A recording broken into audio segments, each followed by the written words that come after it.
What I heard from the incoming head of ICE is that we have the same desire to go after those who are committing violent acts, repeated violent acts among innocent New Yorkers and among migrants and asylum seekers. We promised to put our two staffs together and work out the details, but as of yesterday, he's all in.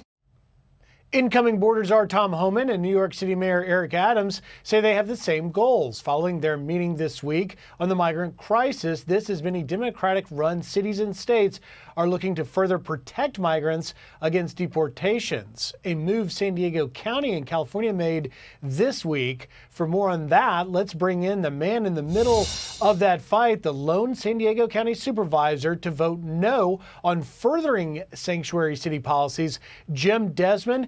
Jim, when you messaged me much earlier this week that this was going to take place, I was in disbelief because what it appears has happened is that not you, because the vote was 3-1, but the other San Diego County supervisors voted to protect the illegal criminal migrants from deportation. Is that the case? Are they placing a priority on the interests of criminal migrants over public safety?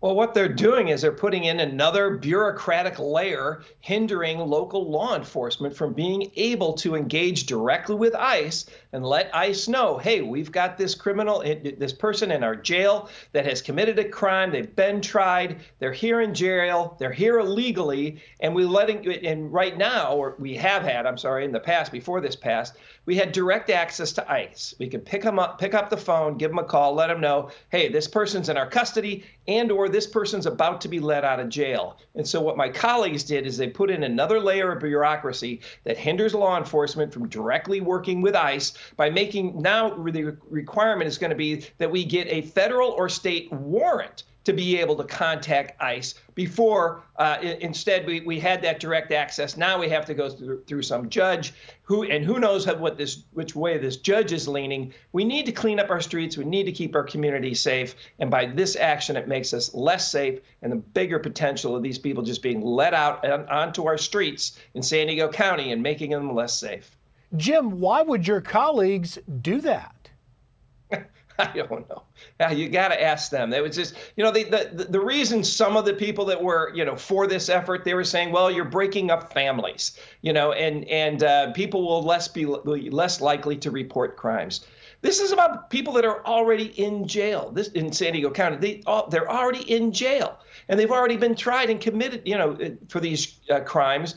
This has got nothing to do with breaking up families. The criminal should have thought about that. They're the ones breaking up families. So, instead of, blaming the criminal for the acts they're doing, they're pointing the finger elsewhere. And it just really, these people, if they do get out of jail and they go back into the communities, it's going to most likely be in the immigrant communities, and they're going to hurt them the most.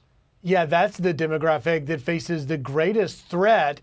I want to play just a little bit more of New York City Mayor Eric Adams after his meeting with Tom Homan, because he seems to get something that your fellow supervisors don't. Listen here.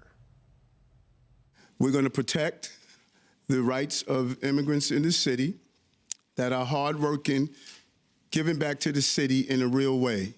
We're not going to be a safe haven for those who commit repeated violent crimes against innocent migrants, immigrants, and longstanding New Yorkers. So there's an element of common sense to that statement there from Mayor Adams, who, of course, has to protect the rights of all of the people that he is in charge of governing. But why doesn't San Diego County understand that line? Well, the East Coast is getting it, but the West Coast is much slower coming along. Even in the election, the rest of the country got it, that, people are fed up with the way the immigration status has been happening with the open borders.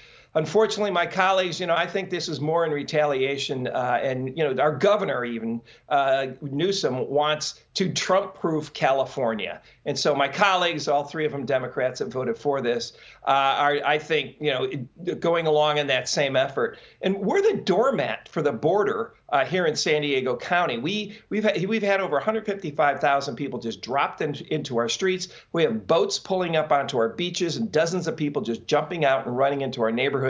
We should be making our streets safer, not less safe. I know it and have seen it up close and personal, particularly in places like Hukumba, where you're getting people from all over the globe, from more than 100 different countries. Let me just ask you lastly, because I think this is important, Jim. Where is San Diego County's sheriff on this? What is she saying? Well, the sheriff, thankfully, has said she's not going to enforce this new policy that was put forward by my colleagues. However, there's already a group out there that has threatened to sue and see how this plays out. My supervisors could my colleagues could retaliate with taking or withdrawing funds or money from the sheriff. So this still has to be played out. I'm glad the sheriff has stepped up and said no, but legal action and other actions are yet to come. Well, we will continue to follow it, and Jim, please give us any updates as it unfolds. Jim Desmond, San Diego County Supervisor. Jim, thank you. Have a great weekend.